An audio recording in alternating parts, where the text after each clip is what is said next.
Joining us now from Texas, Ron Paul is a former U.S. Congressman. He's run for U.S. President 3 times. Congressman, thanks for joining us. Thank you. Nice to be with you.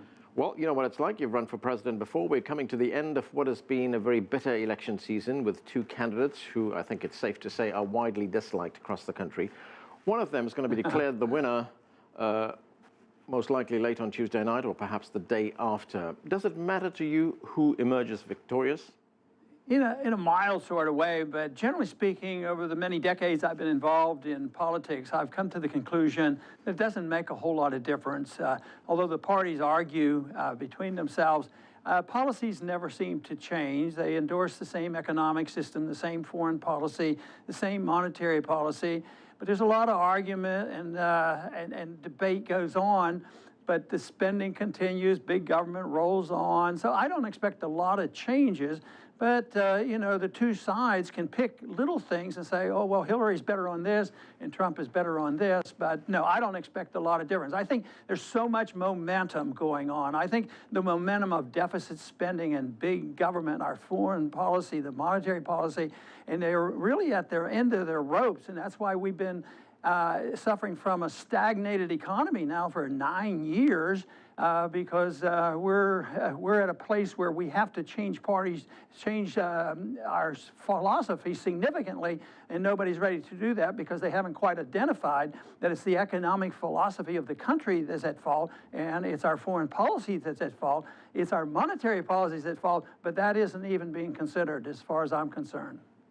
If we look at this election, Donald Trump has tapped into a wellspring of deep resentment and anger among many Americans, people who feel that they've been left behind. And if you look at the other side, the Democrat side, Bernie Sanders, who is also a Democrat contender for president, also tapped into that anger. And in that respect, I guess both of them have something in common. What does that tell you about America today? I mean, who are the people who are so angry, and why are they angry? Well, I think mostly the people that are angry are the large majority, the middle class, more so than the absolute poor. The poor have income from the government, and a lot of them are very complacent. Most of them won't even be voting. But no, I think it's the middle class, the people who produce and still pay the taxes. But there's a lot of people who are unemployed that are very unhappy too. So it is a sentiment. And they've gotten to the point where they don't trust the government, which I don't think is all that bad, because I think the government doesn't tell the truth all the time on what's going on in the world. They tell us everything is fine and rosy. Unemployment rate is down below 5%, and they never talk about the 94 million people who are not in the workforce anymore. So I think it's economic. I think when people get to the point where they feel like the economy is against them and they're not doing well and they don't understand that. And this has been my whole point. And the biggest thing is the inability to admit that we have too much government spending and there's too much debt, and they don't know what to do with the debt. So everybody's concerned about how you keep this thing going when productivity goes down. So our productivity goes down, the spending goes up, printing money goes up, and we keep digging a hole for ourselves. And quite frankly, I don't think they're hearing the answers for this from either candidate, not any true answers. They dance around it, but I think they're missing the point. Many analysts and commentators have told us that they fear that what these election campaigns have shown us, have thrown into sharp relief, are the deep divisions in American society, and these divisions are going to be very difficult to heal after the election. Do you believe that to be the case as well? Yeah, yes, it is, but it's a natural consequence of the system that I'm complaining about. This is an expected event to have a dissension among the middle class and the poor against the very wealthy, because the more money we print, the more debt we run up, the richer the rich get richer. And the money doesn't circulate. The money stays in their pocket, and the stock markets boom, and they're very quite satisfied with it. So this class distinction and class fight is actually, you know, the problem, but it's an economic consequence, but it's turned into racial and social conflicts, and that's why the people are so angry, and they're looking for scapegoats. For instance, well, it's the Chinese fault, it's the Mexicans' fault. Blame somebody else, but never our own policies, and it's our policies that give us trouble. Too much debt, too much spending, too much taxes, too much regulation.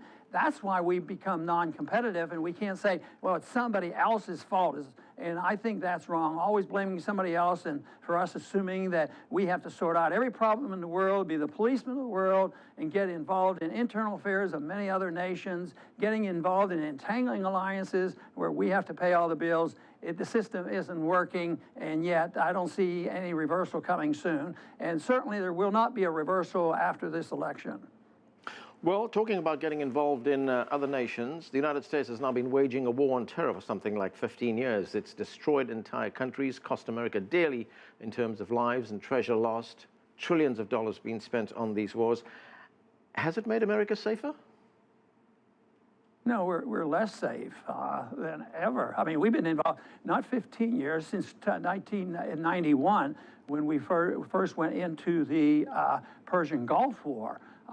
We got involved, and since then we've had a presence there. We've literally, our position has been, the neoconservatives are in charge, and they said we have to remake the Middle East. We have to get rid of those bad leaders, those dictators. We have to insist they become all good Democrats and have elections. And as long as they elect the candidate the CIA picks, we're okay.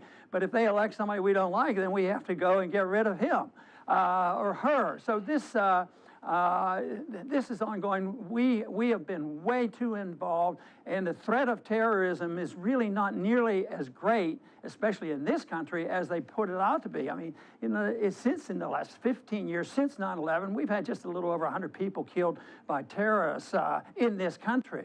But the main reason why they would like to come here and kill us, or they'll kill us when we're over there, is mainly they're sick and tired of us invading their countries and telling them what to do. And I call it blowback, just as the CIA has indicated that's what it is. It's blowback, and people resent it. And that's how they can radicalize a very small number of Muslims to react in a certain way, because they feed on this stuff that we are invading their countries. And I think that, yes, there's a great deal of danger, but we haven't backed off from that policy. As long as we have this policy, no matter what seems to be a success for us, let's say we are able to, we took over Iraq, got rid of a bad guy.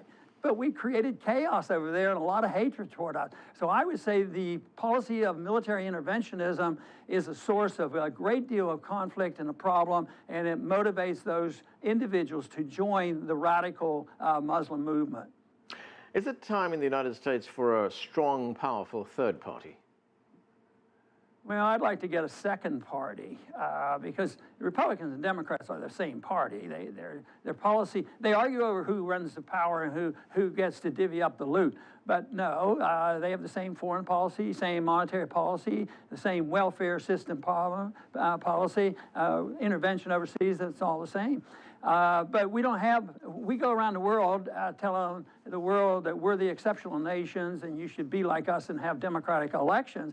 And yet, I ran as a libertarian. It's very, very hard, to get on the ballot. You have to spend a lot of money. You don't get into the debate. So we don't have a very good system.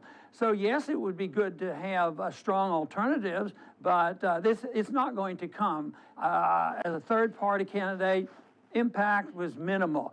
More impact when I ran as a Republican. I reached a lot more people and offered the message of liberty, reached millions of more people that way. But it's designed that way. It should be changed, but that is an overwhelming task because it involves Republicans and Democrats. They control it.